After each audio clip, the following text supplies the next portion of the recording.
Hey, greatness. It's me, Sister Mothyna, founder of Nisa Nova. And I want to talk to the women who lead. I want to talk to us for just a moment. I know we're basically at the beginning of 2026 still.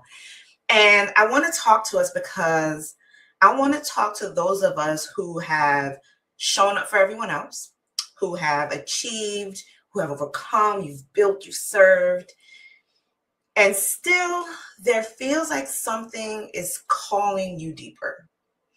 And if you're anything like me, this season doesn't feel like a simple reset or a fresh start. It feels like a threshold, like you're standing at the edge of something sacred, deep, shifting.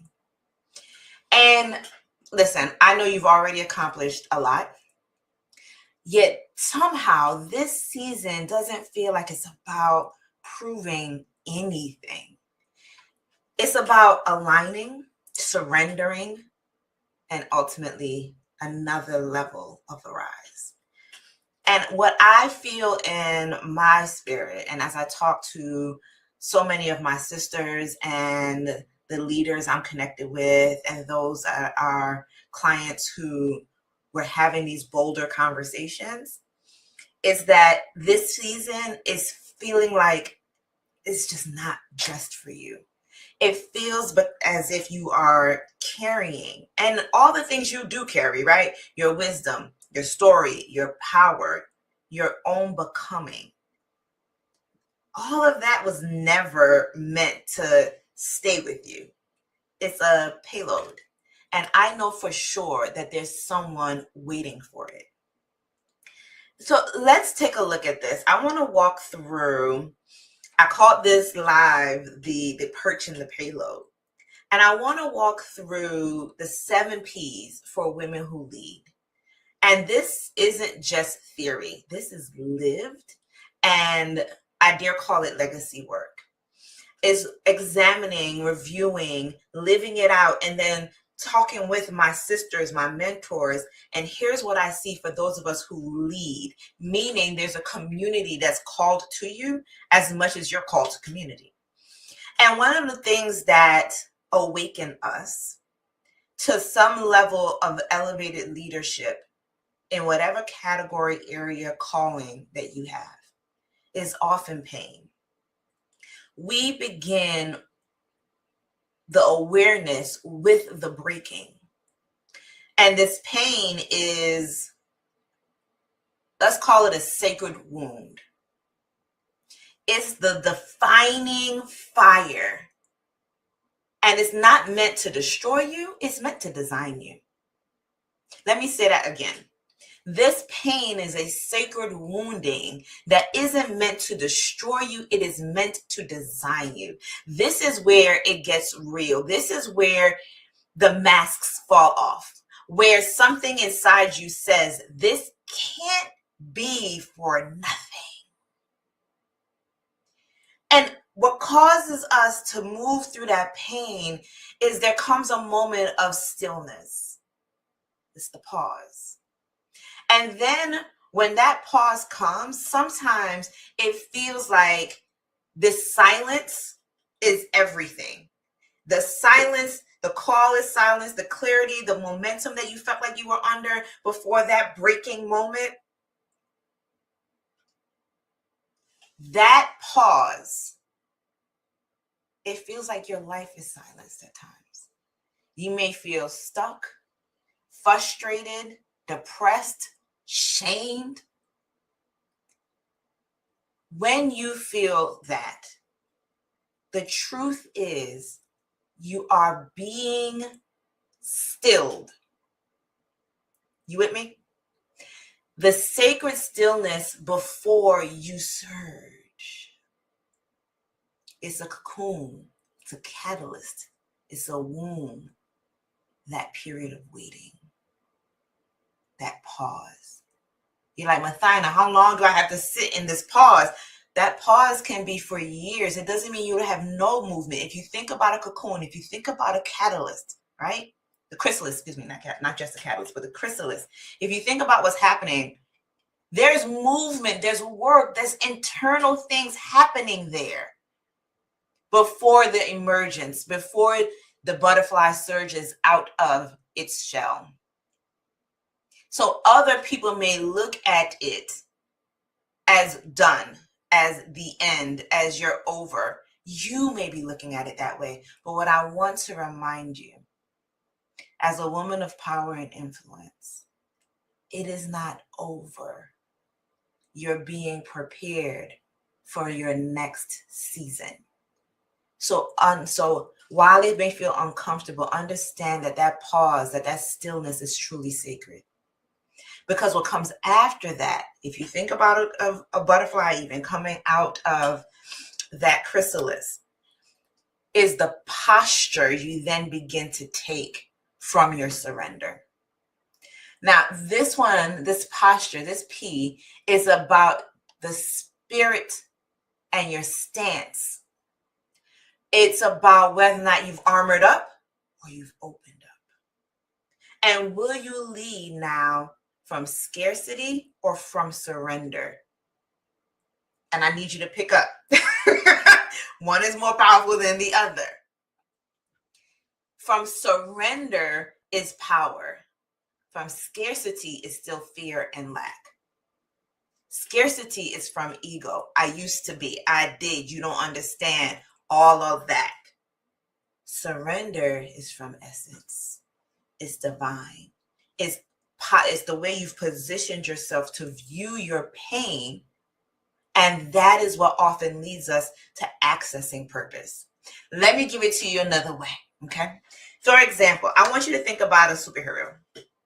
My favorite one to use is Spider-Man, because Spider-Man is easy, even though I'm really a Marvel fan. But anyway, let's not digress. So if you think about Spider-Man, Spider-Man's pain moment, right? His awareness moment. That didn't come when he was bitten by the spider. That may have started a catalyst of things to roll down, but that wasn't the moment. Actually, think about, if you're familiar with the storyline, the pain, the awareness moment of pain is when he loses his uncle. And then he comes to a point where he's now trying to find the thief, and he's looking for this sense of revenge. And when he finds the thief, he realizes he could have stopped this thief long before he ever got to his uncle to harm his uncle. But instead, he didn't have the right posture about what to do with his power.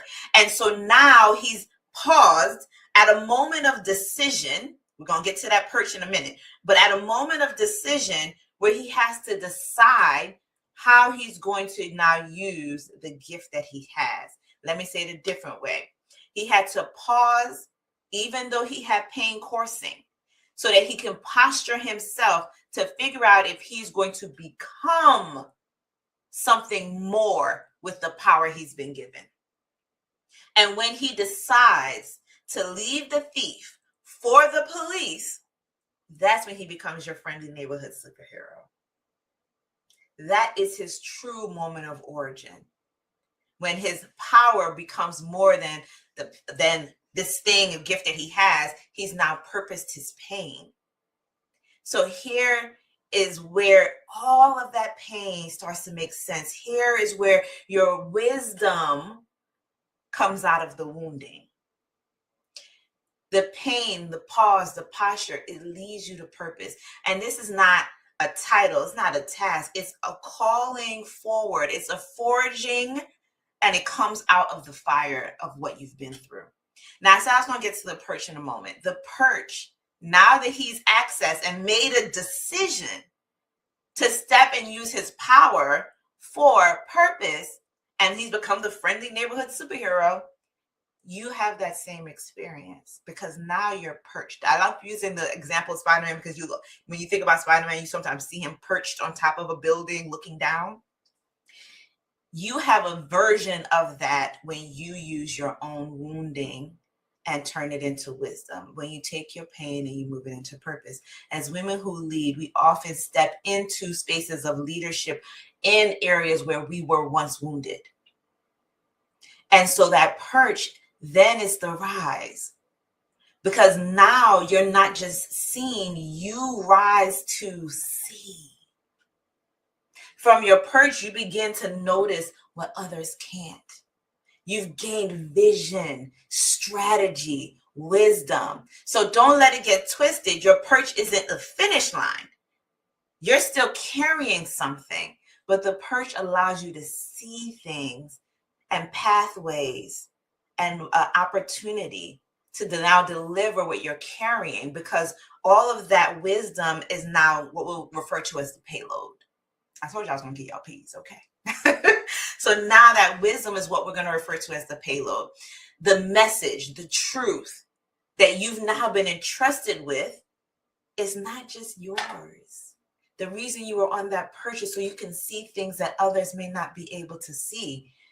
And now that thing that you've been carrying through the storm is meant not to be buried, but to be delivered. And now that you see that clearly, you also see who it's for, because from the perch you could see, and now you know what the payload is for. The payload is the true value, is the thing that you carry forward. And now it comes, what do? I see the pathway. I've experienced the pain.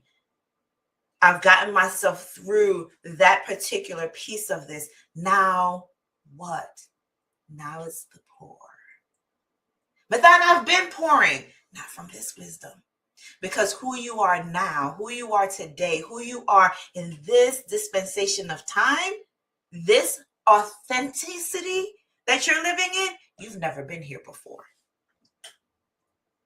You've never stood in 2026 like this before. So now there's a different level of pour. That doesn't mean that you pour without rest, without rejuvenation. That's not what we're talking about. That's a different live. We can come back. In this instance, this is where you move from being the story to becoming the source. This is you becoming a pathway, blazing trails for others. This is you becoming a portal to the access point through which others experience transformation. And ultimately, you, the community that you build, those you're meant to lead, you become provision, offering wisdom, strategy, soul nourishment to those who need what only you can give. That's divine assignment. And your submission, your surrender to that, in whatever area you have been assigned, that's what we're talking about the pour. So let me go through these one more time, right? Just a quick summary. When we talk about the 7 P's for women who lead, we're talking about the pain, the breaking. We're talking about the pause, the stillness, the posture, which is the surrender, the purpose, which is the becoming, and the perch, which is where you rise so that you can see, and the payload, that's the wisdom that you're carrying that needs to be delivered, and the pouring, which is the release. Curating the spaces that you're called to do, you're called to curate so that others can live, thrive, see, believe, and access their own dimension, because then they step into their version of leadership that's been called for them. You with me so far? All right, that was a lot, right? And I was giving it. So drop it in the comments. Let me know. Send me a DM how this lands with you, how it resonates. And if you are resonating with this conversation in a way that you're like, I get it, Mothyna, right? Because you're not just meant to rise. You're also meant to do the release. You're just not here to grow. You're here to live, to glow, and do it without guilt. Do your internal work so your internal integrity is intact, so your service to the world comes from a place where you're able to replenish and serve in a way that doesn't deplete. Okay? All right. So Now that we've gotten to some of that, here's what I want to say. If this message is something that does resonate with you and you want more of this conversation and you want to talk about some of the strategy, how to elevate your spaces so that transformation is occurring for those that you have been assigned to, then I want you to join us on January 22nd, for a live experience that I'm hosting. It's called From Gathering to Gateway, where we're going to explore how to create those transformational spaces, how to activate community culture in a way that you activate your purpose and the impact for those who are assigned to you. All right? So you've carried enough. Now it's time to pour it out and do it in a space where you could also be replenished. So you're never pouring from depletion. All right, take care of yourself. I love you to pieces and back whole again. I can't wait to read your comments, hear your feedback, hear how this resonated with you, and create an opportunity for us to access true sisterhood in a space where we not only do our internal work, but we do it in a way that the assignment we have on our life is one that we do not fail. We get to definitely pass.